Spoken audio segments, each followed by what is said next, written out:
Bismillahirrahmanirrahim. Assalamualaikum warahmatullahi wabarakatuh.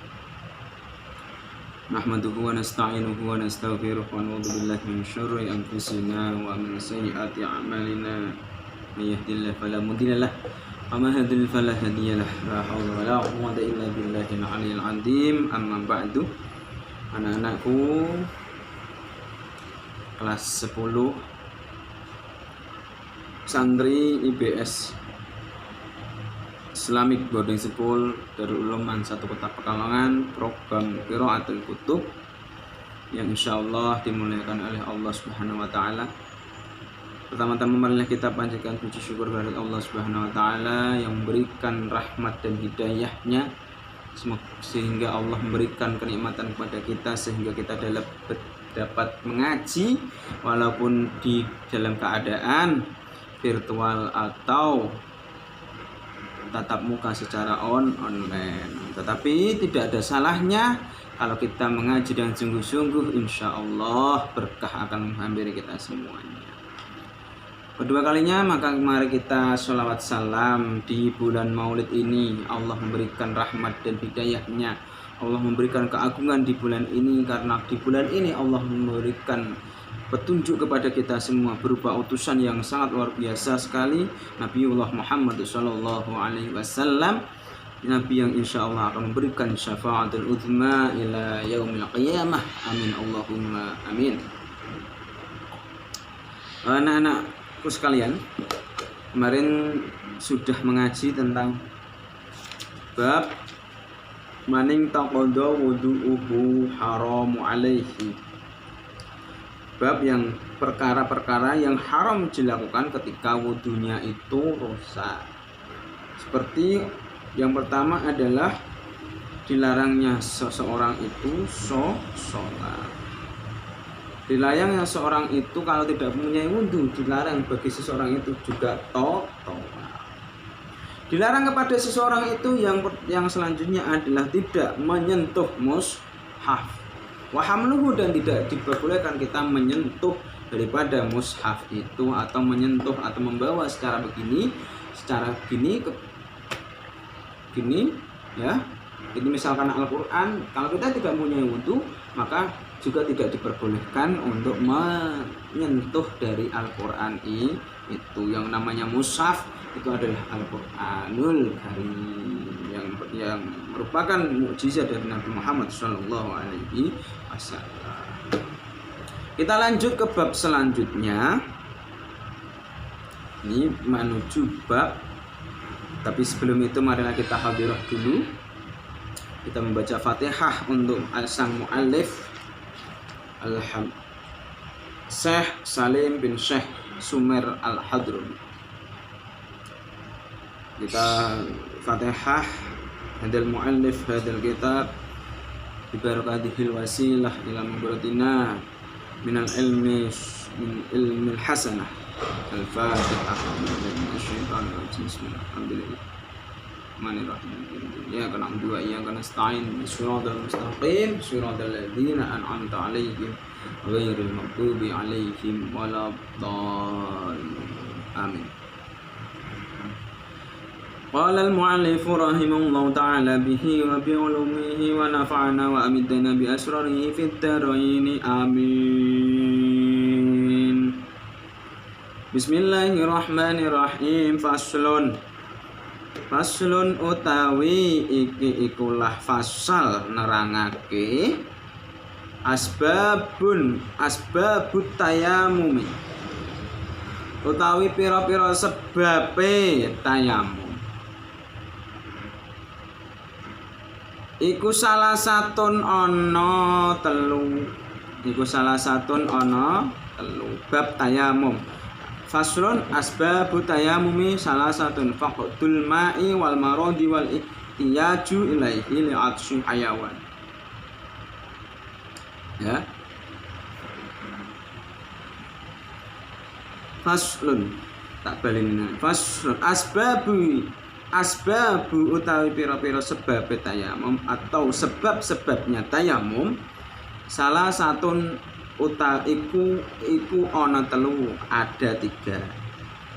faqdul ma'i wal marad. Faqdul ma'i. Nomor 1 faqdul ma'i. Kesepen banyu atau tidak adanya air.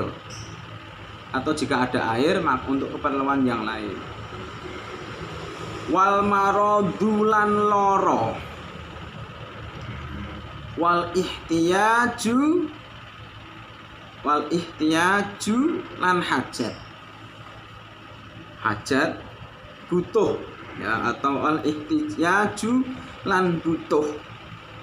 Ilaihi maring banyu li atsi hayawanin krana ngelake banyu, ngelake kewan. Muhtaromin kang den mulyaake. Syarat dari tayamum ini adalah sebagai penggantinya wudhu. Jika seseorang itu dalam keadaan atau dalam pandemi tidak ada air sama sekali di desa kalian mungkin, tetapi kalau zaman sekarang ya tidak ada mesti tidak ada. Sekarang ada tukang sumur. Tetapi jika Allah menghendaki juga, jika ada suatu daerah atau kalian menemukan daerah itu tidak ada air sama sekali, kalian sudah mencari beberapa kilo dari desa kalian itu, maka ini bisa ditayamum. Contohnya pada saat ketika kita di dalam pesawat, itu juga bisa menggunakan hukumnya tayamum. Dalam artian kalau pesawat, masa kita seperti air wudhu yang dipancurkan malah kita yang bahaya.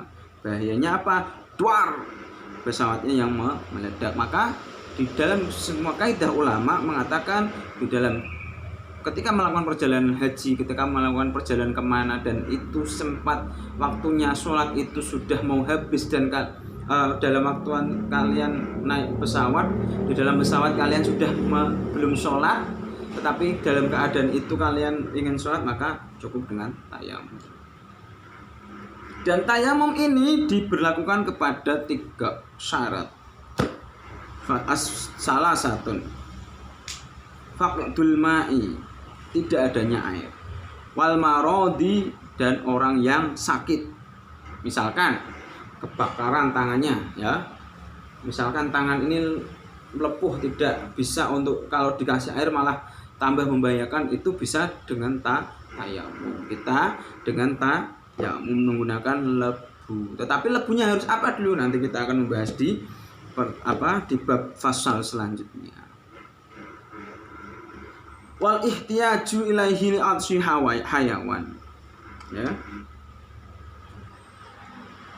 Sewaktu adanya air yang dibutuhkan untuk keselamatan jiwa. Misalkan ada kerbau ini ya, di dalam suatu daerah, misalkan sudah airnya tidak ada airnya itu hanya 1 gelas atau 2 gelas. Nah, ada kucing atau ada kerbau ya di dalam suatu wilayah itu yang membutuhkan sangat ya, dalam artian hayawan yang muhtaromin yang mulia. Dalam artian ini bisa kerbau, bisa sapi, bisa kambing ya, bisa kambing, atau bahkan bisa ini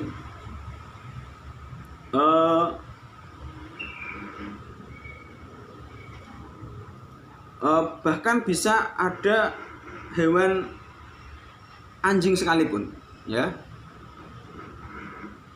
Itu ketika ada seseorang mempunyai air, sudah cari kemana saja, hanya mendapatkan beberapa liter saja, dan ada kerbau yang mau meninggal karena kehausan, maka air ini harus dikasihkan kepada kerbau ini. Itu dihukumi kepada seseorang itu bisa melakukan tayamum. Lebih gampangnya seperti itu ya. Lanjut lagi ya, sebabnya ada 3. Yang pertama adalah tidak adanya air atau kesepennya air. Yang dua adalah orang yang sakit kulit, sakit apa, yang dimana kalau kena air malah membahayakan tubuhnya, membahayakan jiwanya, maka ini diperbolehkan untuk tayamum. Nah, ini terjadi ketika zamannya Rasulullah. Dalam perjalanan tiba-tiba ada seseorang yang tertimpa batu. Tertimpa batu dalam artian kepalanya ini hampir robek. Kepalanya ini robek. Tetapi beliau saking orang dulu tidak seperti orang sekarang. Orang sekarang sakit sedikit dianggap berbahaya.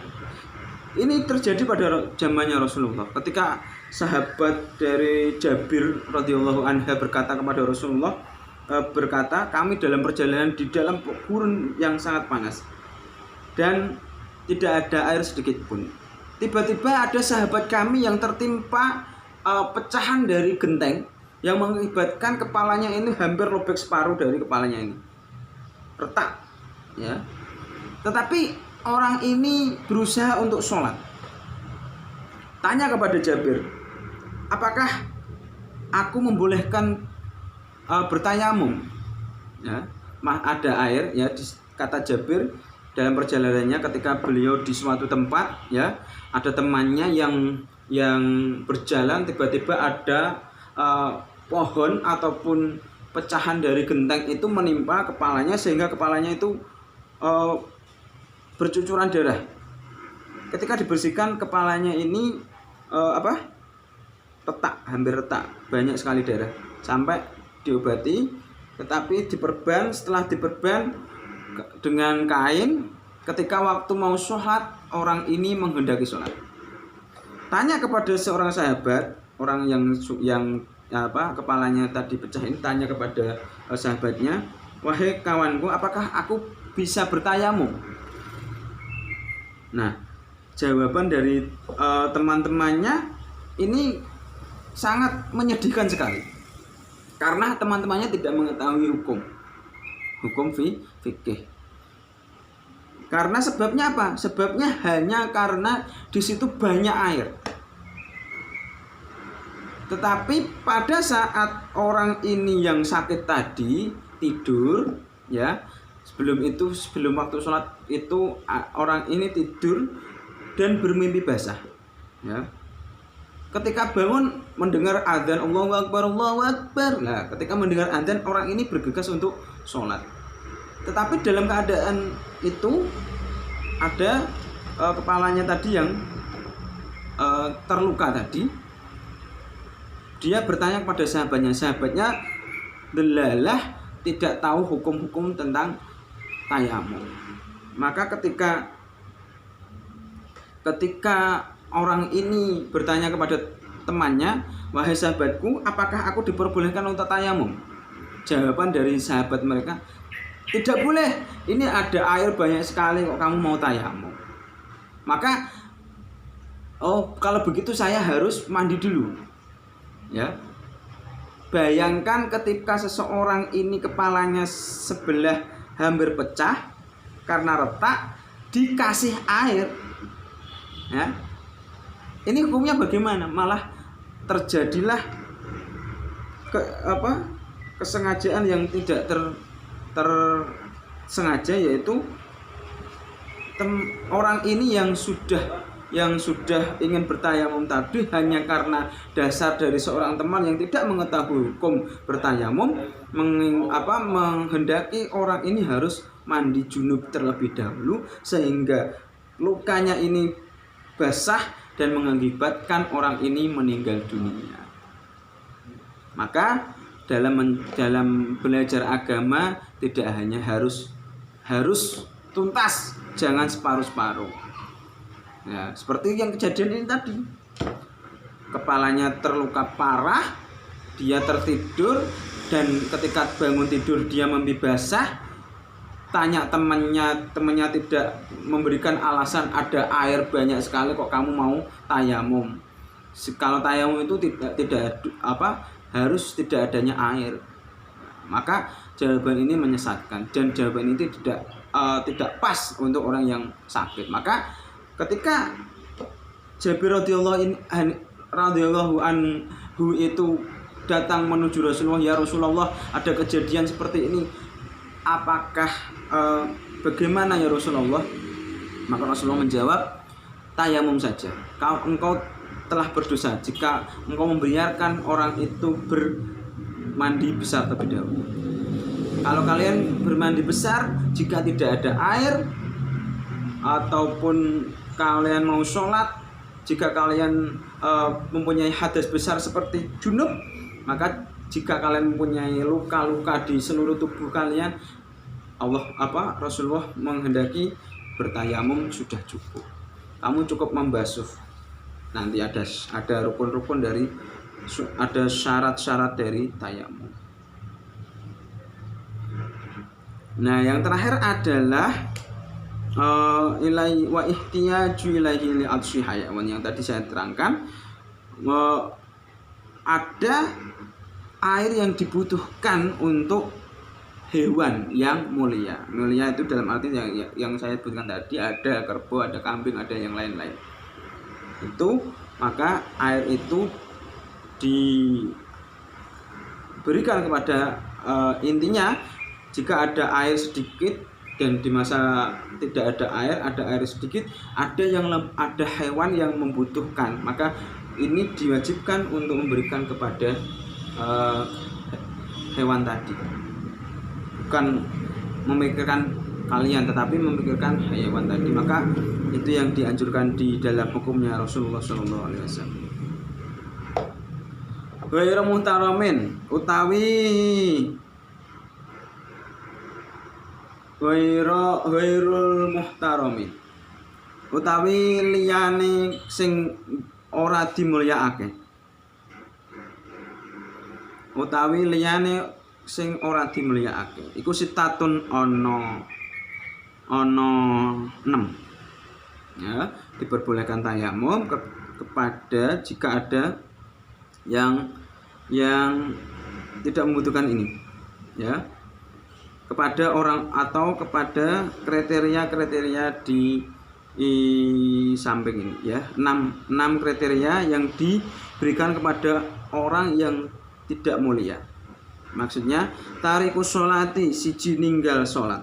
Orang yang ninggal sholat, kok ada orang, misalkan saya dengan Pak Mus, ya, Pak Mus ini saya orang alim, ya, saya ingin sholat, tapi Pak Mus adalah orang yang suka ninggalkan sholat, maka ada air 1 gelas, walaupun Pak Mus itu kehausan luar biasa, maka air ini difardukan untuk kita berwudu, tidak membantu Pak Mus tadi,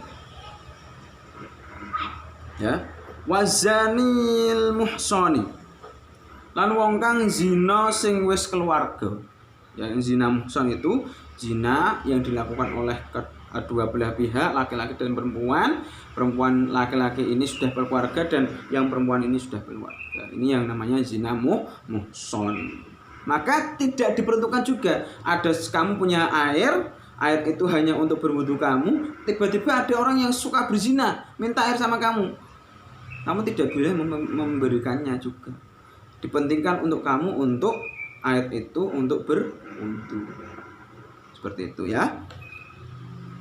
Wal murtadulan wong kang murtad, wal kafirulan wong kafir.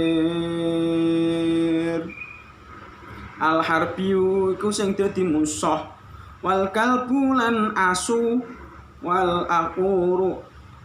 aquru kang gala, wal khinziru lan celeng. Ya, 6 kriteria ini. Yang pertama adalah orang yang meninggalkan sholat, selalu meninggalkan sholat, maka kita tidak perlu untuk memberikan air. Air ini jika di syarat tayamum ini, air ini hanya untuk dalam artian kamu punya air dan ada orang yang suka berzina, maka air itu juga kamu harus menggunakan wudhu dan tidak tayamum.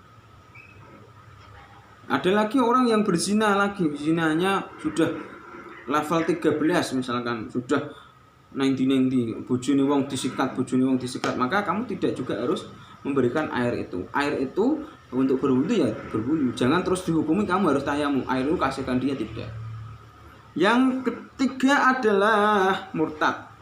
Orang yang murtad keluar dari agama Islam, maka kamu juga tidak harus memberikan air itu atau memberikan ketentuan untuk berwudu itu kepada orang yang murtad tadi.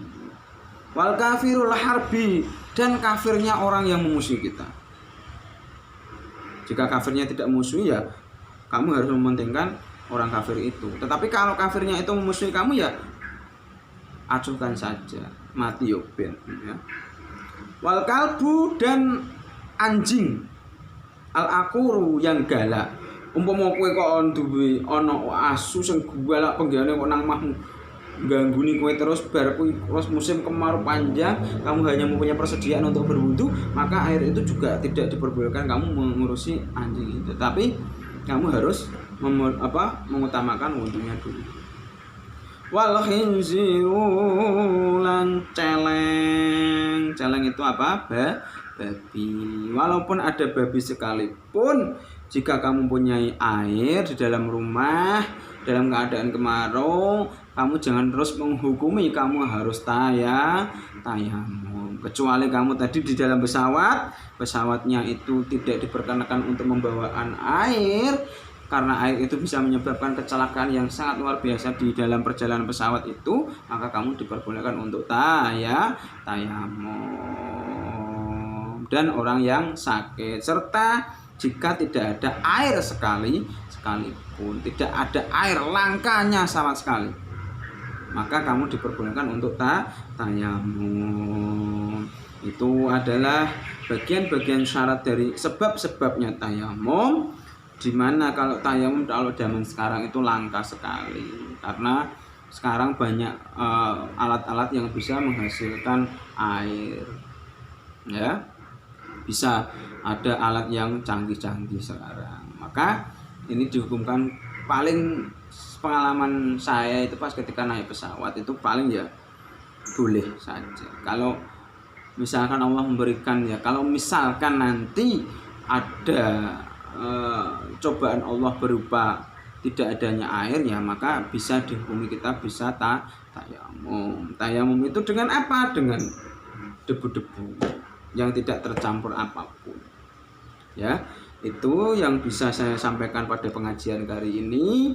Semoga ilmu ini bermanfaat untuk kita semua. Jika ada kesalahan dan dari tutur kata saya yang salah, mungkin itu adalah kesalahan saya sendiri dan saya diingatkan. Silahkan nanti jika ada yang mengganjal bisa ditanyakan di komentar YouTube di bawah ini di IPS Darul Ulum Mansatowo Pekalongan. Mari kita tutup pembelajaran atau pengajian ini dengan bacaan kitab. Semoga kita mendapat berkah dari Allah Subhanahu wa taala. Amin Allahumma amin. Al-Fatihah. Syaitonirrajim. Bismillah. Alhamdulillahirabbil alamin. Rahmanirrahim. Maliki yaumiddin. Iyyaka na'budu wa iyyaka nasta'in. Ihdinas siratal mustaqim. Siratal ladzina an'amta 'alaihim ghairil maghdubi 'alaihim waladdallin. Amin. Wabillahi wal taufiq wal hidayah. Assalamualaikum warahmatullahi wabarakatuh.